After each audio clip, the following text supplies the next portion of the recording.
You know, we all have someone in our life that we just wish we could reach. Someone who feels lost. And we try to help, right?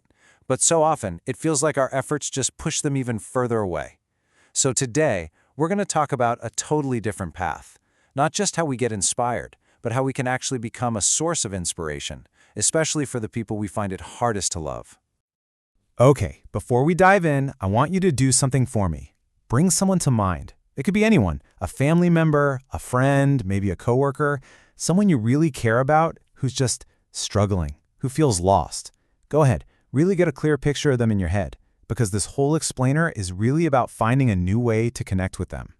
So, to kick this off, I want to share a pretty personal story that I think really illustrates a common and often a really flawed way we try to help the people we love most. And at the heart of this story are two completely different approaches. You've got the first one, which is what most of us do. We focus on the problem. You know, what's wrong, how much it hurts everybody. And then there's the second way, focusing on the person's inherent goodness. And believe me, the difference between these two, well, it's everything. For years, one of my daughters was on a really destructive path. I'm talking drugs, staying out all night, and we just felt completely and utterly helpless.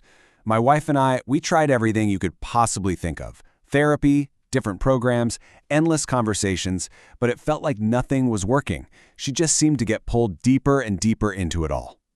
So, in what I thought was my great wisdom at the time, I called a family meeting. You know, an intervention. We sat her in the middle of the room, and one by one, we all told her how much her behavior was destroying us. There were so many tears, just so much pain laid out on the table. And the result of all that? That same night, she went right back out and got stoned. It backfired, completely. And looking back now, can you really blame her? Okay, so now I want us to look at a completely different way of thinking, a really radical alternative that comes from the Bamembba tribe in southern Africa.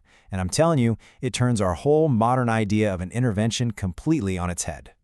So in the Bamembba tribe, when someone messes up, acts irresponsibly, they're also placed in the center of the village. But what happens next is it's just extraordinary. All work stops, the entire village gathers around, and one by one, every single person recounts every good thing that person has ever done. Not the bad stuff, the good stuff. They spend days just speaking about their strengths, their kindness, their forgotten little triumphs, until every positive memory is out in the open. And the whole thing ends not with shame, but with this huge, joyous celebration welcoming them back into the tribe. Thinking back, I wonder what would have happened if we had done that for my daughter. What if, instead of listing all her faults, we had reminded her of her incredible thoughtfulness?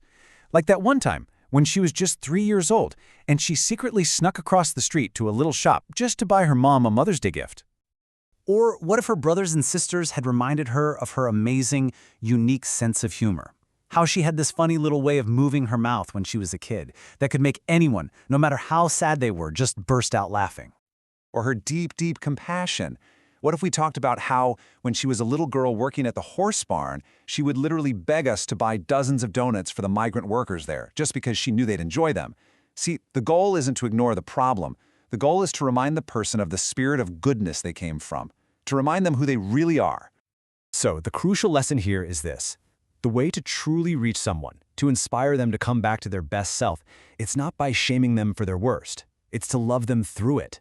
It's to hold up a mirror that reflects not their mistakes, but their magnificent, beautiful soul. And this principle is not just for family stuff. This is a universal truth about the incredible power of the human spirit.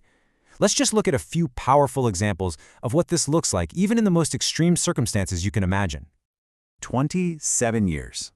Just let that sink in for a second. That is how long Nelson Mandela was locked away on Robben Island for protesting the horrific injustice of apartheid. Most of that time spent doing crushing, hard labor in a limestone quarry.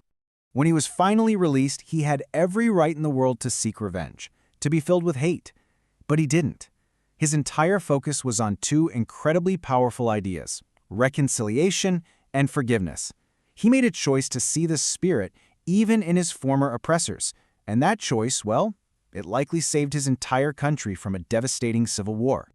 Or take this. This is some really profound wisdom from the spiritual teacher Ram Dass. He wrote this letter to parents whose daughter had been brutally murdered. And he didn't give them easy comfort. No, instead, he framed their unbearable pain as a kind of sacred legacy, a dark night of the soul that actually prepares you for a deeper, more divine understanding. That is finding spirit in the absolute depths of despair. You know, this idea also hits really close to home for me. My own mother's life was one of almost unimaginable hardship. She was abandoned with 3 little boys during the Depression, had to put her children in foster homes, and was later trapped in a really difficult, abusive marriage. And yet, decades later, she was the one who cared for that same man as he was dying. After all of that, you would expect her to be bitter, right? But she wasn't, not one bit. Everyone who knew her remembered her as just the most joyful, loving, beautiful soul to be around. She lived from her spirit, not from her circumstances. She didn't just endure, she inspired everyone around her. So the big question is, how do we become like this? How do we become a source of inspiration for other people? It's not about becoming some rah-rah motivational speaker. It's about cultivating certain qualities inside ourselves. It's about choosing to live from that place of spirit. So, living from spirit means really working on these qualities. Truth, just being authentic, being real, even when it's hard. Listening, and I mean really listening, not just waiting for your turn to talk, but actually creating a space for someone to feel heard. Generosity, giving not just stuff, but your time, your energy, your positivity. Peace, choosing kindness over the need to be right all the time. Passion, bringing your whole heart and soul to what you do. And finally, empathy, actively trying to understand where someone's coming from instead of just judging them. These aren't just things you do, they're who you choose to be. In all of this, everything we've talked about, it brings us to a final, fundamental decision. It's a choice we all face in pretty much every single moment of our lives. The philosopher Albert Schweitzer once wrote that we owe our deepest thanks to those people who have rekindled our inner light. And that's really an invitation, isn't it? An invitation to become one of those people, to be the one who sees that little spark in others and helps blow it into a flame. So here it is. In any given moment, you have a choice. You can be a host to God, a channel for love and truth and spirit, or you can be a hostage to your ego, trapped by fear and judgment and all your own perceived limitations. Host or hostage. One of those paths leads to inspiration, for yourself and for everyone you meet. The other one, well, it leads to separation and pain. It's your call. So the question I want to leave you with is, which will you choose to be?